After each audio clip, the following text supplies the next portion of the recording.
கர்த்தருக்கு பிரியமான சகோதர சகோதரிகளே, உங்கள் யாவருக்கும் ஆண்டவராகிய இயேசு கிறிஸ்துவின் நாமத்திலே வாழ்த்துக்களையும் வணக்கங்களையும் தெரிவித்துக் கொள்கிறேன்.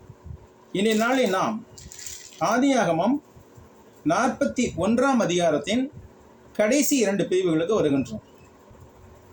வளமான ஆண்டுகளில் யோசேப்பின் செயல்பாடுகள் 47லிருந்து 52 வரைக்கும், பிறகு பஞ்சமான ஆண்டுகளில் யோசேப்பின் செயல்பாடுகள் 52லிருந்து 57 வரைக்கும். இது யாவுமே கிமு 1889ஆம் ஆண்டிலே நடைபெற்றன. இந்த நாளுக்கான திறவுகோல் வசன பகுதியாக நான் தேர்ந்து கொண்ட பகுதி ஆதியாகமம் 41ஆம் அதிகாரம் 52ஆம் வசனம். நான் சிறுமைப்பட்டிருந்த தேசத்திலே தேவன் என்னை பலுக பண்ணினார் என்று சொல்லி இளையவனுக்கு எப்ராயிம் என்று பெயரிட்டான். முதலாவதாக நாம் வளமான ஆண்டுகளில் யோசேப்பின் செயல்பாடுகள் என்னவென்று பார்ப்போம். யோசேப்பு பார்வோனின் முன்பாக நின்றபோது அவனுக்கு 30 வயதாகி இருந்தது. அவன் எகிப்துக்கு வந்தபோது அவனுக்கு வயது 18.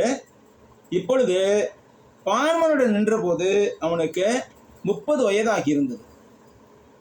பார்வோனை சமூகத்தில் நின்று ஆசீர்வாதங்களை பெற்றுக்கொண்டு யோசேப்பு புறப்பட்டு எகிப்து நாடெங்கும் போய் சுற்றி பார்த்தான்.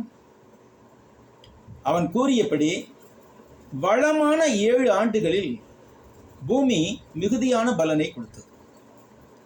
அந்த 7 ஆண்டுகளில் பூமியின் மிகுதியான விளைச்சலான தானியங்களை அந்தந்த பட்டணங்களின் சுற்றுப்புறத்தில் களஞ்சியங்களை கட்டி அவைகளில் சேர்த்து வைத்தான்.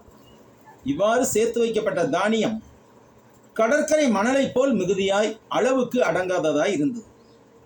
பஞ்சமுள்ள ஆண்டுகள் வருவதற்கு முன்பே யோசேப்புக்கும் அவன் மனைவி ஆஸ்னாத் என்பவளுக்கும் 2 மகன்கள் பிறந்தார்கள்.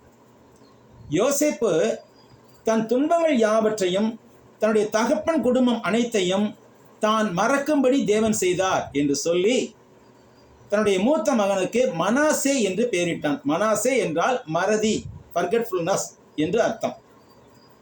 பின்பு யோசேப்பு தான் சிறுமைப்பட்டிருந்த தேசத்தில் தேவன் தன்னை பலுக பண்ணினார் என்று கூறி இளைய மகனுக்கு எப்ராயிம் என்று பெயரிட்டான். எப்ராயிம் என்றால் வளமை, பெருக்கம், பலுகுதல் என்று அர்த்தம். இவ்வாறாக யோசேப்பு அடிமை நிலையிலிருந்து கைதியாக சிறையில் அடைபட்டிருந்த நிலை யாவையும் தேவன் மாறச் செய்து எகிப்து நாட்டின் அதிபதியாக அவனை உயர்த்தினார். காரணம் என்னன்னு பார்க்கும்போது யோசேப்பு தேவனுக்கு பயந்து நடந்தான். பிரியமானவர்களே, நாம் உண்மையாகவே தேவனுக்கு பயந்து நடக்கின்ற போது, உண்மையாகவே அவருடைய கட்டளைகளை கைக்கொண்டு நடக்கின்ற போது நிச்சயமாக நம்மை இன்றேனும் ஒரு நாள் உயர்த்துவார். அந்த நம்பிக்கையோடு நாம் தொடர்ந்து தேவ பயத்தில் நிலைத்திருக்க வேண்டும்.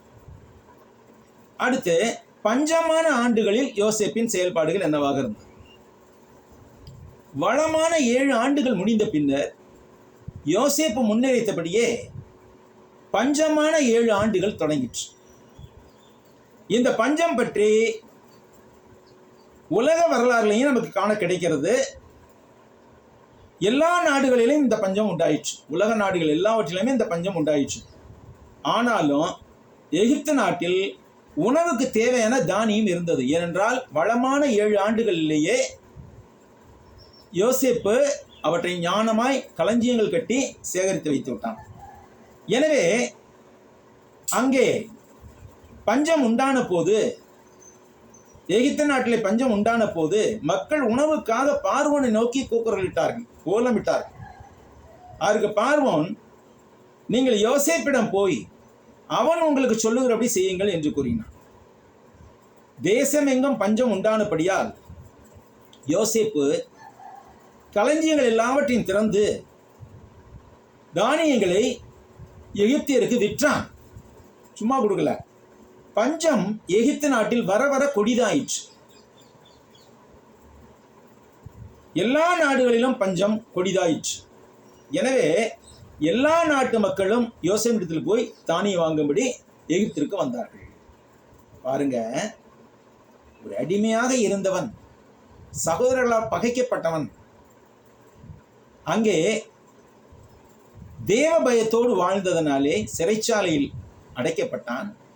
பின்பு தேவனுடைய கிருபையினாலே பார்வோனின் கனவுக்கு அர்த்தம் கூறி அவன் உயர்த்தப்பட்டான். அப்படி உயர்த்தப்படும் போது அவன் உலகிற்கே படிகளப்பவனாக மாற்றினார் தேவன். பாருங்க, உலகம் முழுவதும் இந்த பஞ்சம் உண்டாயிற்று. உலகத்துல எல்லா மக்களும் அங்கே எகிப்துக்கு போனார்கள். எதற்காக? தானியம் வாங்குவதற்காக. அப்போ உலகில் எல்லா மக்களுக்கும் அதிபதியாக யோசேப்பை தேவன் உயர்த்தினார். அவன் சகோதரர்கள் அவனை பகைத்து வெறித்தார்கள். அவனை ஒரு அடிமையாக சில வியாபாரிகளும் விற்றார்கள்.